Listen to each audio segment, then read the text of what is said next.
இன்னைக்கு திமுகவாக இருக்கட்டும் அதிமுகவாக இருக்கட்டும் இருவருமே ஒரு தேர்தல் அறிக்கையை தூக்கிட்டு சுத்திட்டு இருக்கிறாங்க. கோயம்புத்தூர் விமான நிலையத்துல பத்திரிகை நண்பர்கள் என்கிட்ட கேட்டாங்க, ஐயா இந்த திமுகவுடைய தேர்தல் அறிக்கையை பத்தி என்ன சொல்றீங்க? நான் சொன்ன திமுகவுடைய தேர்தல் அறிக்கை என்பது டாய்லெட் பேப்பர் அப்படின்னாங்க. அது அப்படியே கசக்கி வீசிடுங்க. ஒரு நண்பர் கேட்டார், ஏனே அப்படி சொன்னீங்க?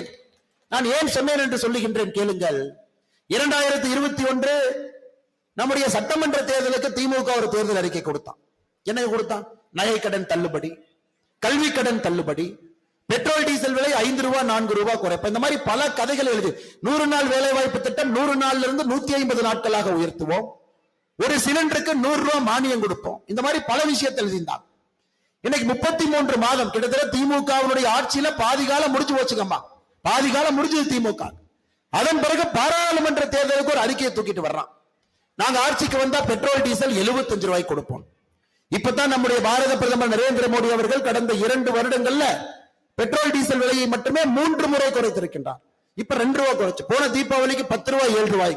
நம்முடைய வாக்குறுதியை சொல்லாமல் நாம் செய்து கொண்டிருக்கின்றோம். இவங்க சொன்ன 5 ரூபாய் 4 ரூபாயை இன்னும் குறைக்க முடியவில்லை. இன்னைக்கு 35 ரூபாய் குறைப்போம் என்று இந்த தேர்தல் வாக்குறுதியை சொல்லியிருக்கு. திமுகவை பொறுத்தவரை ஒரே தேர்தல் வாக்குறுதி. சட்டமன்ற தேர்தல் அடிச்சு பாராளுமன்ற தேர்தல் எழுதுவாங்க.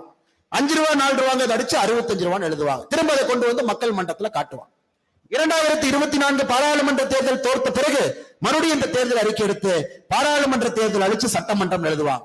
65 அழிச்சு 50 எழுதுவாங்க. அதை கொண்டு வந்து மறுபடியும் 2026 உங்க முன்னாடி காட்டுவாங்க. இதுதான் திமுகவினுடைய தேர்தல் அறிக்கை. முழு பொய்களை அது ஒரு புத்தகமாக வெளியிட்டு தேர்தல் அறிக்கை என்று பிதற்றிக் கொண்டிருக்கின்றார். இதெல்லாம் சாத்தியமா நீங்க சொல்லுங்க. இவ்வளவு பொய்களை சொல்லி ஆட்சியில் இருக்கக்கூடிய திராவிட முன்னேற்ற கழகம் 2021 அவர்கள் கொடுத்திருக்கக்கூடிய 511 தேர்தல் வாக்குறுதி வெறும் 20 தேர்தல் வாக்குறுதி கூட இதுவரை நிறைவேற்றவில்லை.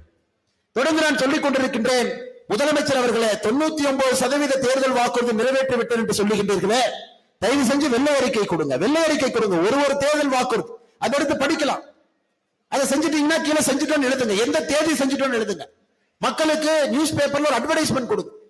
கிராமத்தில் நகரத்தில் இருக்கக்கூடிய மக்கள் உங்களுடைய 511 தேர்தல் வாக்குறுதியை பார்க்கட்டும். நான் திமுகவுடைய ஒரு தேர்தல் வாக்குறுதியும் படிச்சு பார்த்துட்டேங்க. வெறும் 20 தேர்தல் வாக்குறுதி மட்டுமே 511 நிறைவேற்றிவிட்டு வெள்ளை அறிக்கை கொடுக்காமல் முதலமைச்சர் அவர்கள் 99% தேர்தல் வாக்குறுதியை நிறைவேற்றிவிட்டேன் என்று சுட்டுக் கொண்டிருக்கின்றார். இன்னொரு கட்சி பத்தி தெரியும், அனைத்து இந்திய அண்ணா திராவிட முன்னேற்ற கழகம். ஏன் எலெக்ஷன்ல நிக்கிறாங்கன்னு அவங்களுக்கே தெரியாது. ஆட்சி அமைக்க போறது நாம, பிரதமரா வர போறது நாம, 400 எம்பிக்களை தாண்டி நிற்க போறது நாம. நீங்க எதுக்கு எலெக்ஷன் நிக்கிறீங்கன்னா, பிரதம மந்திரியா யாரு வருவாங்களோ அவங்க கிட்ட வலியுறுத்துறதுக்காக எலெக்ஷன்ல நிக்கிறாங்களா? அப்ப நம்மள யாருங்க? இங்க மேடையில் இருக்கக்கூடிய தலைவர்கள்லாம் யாருங்க? பிரதமராக யார் வருவார்களோ வலியுறுத்துவதற்காக நாங்க தேர்தல் நிக்கிறோம். இந்திய அரசியல்ல இது போல் பேசி யாருமே தேர்தல் நிக்கலீங்க.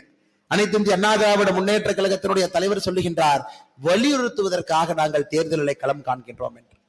ஆனால் தமிழகத்தில் எல்லோருக்குமே தெரியும், போட்டி என்பது திராவிட முன்னேற்ற கழகத்திற்கும் பாரதிய ஜனதா கட்சி தேசிய ஜனநாயக கூட்டணிக்கும் தான் போட்டி என்பது பட்டி தொட்டி எல்லாம் நகரத்துல கிராமத்துல எல்லா மக்களுக்கும் தெரியும். அதனால் இதை திருப்பி சரியாக சொல்ல வேண்டும் என்றால், போட்டி என்பது உண்மையான மனிதர்களுக்கும் பொய்யான மனிதர்களுக்கும் நடக்கக்கூடிய போட்டி. பொய் வாக்குறுதிக்கும் உண்மை வாக்குறுதிக்கும் நடக்கக்கூடிய போட்டி. இந்தியாவுடைய வளர்ச்சிக்கும் இந்தியாவுடைய வீழ்ச்சிக்கும் நடக்கக்கூடிய போட்டி.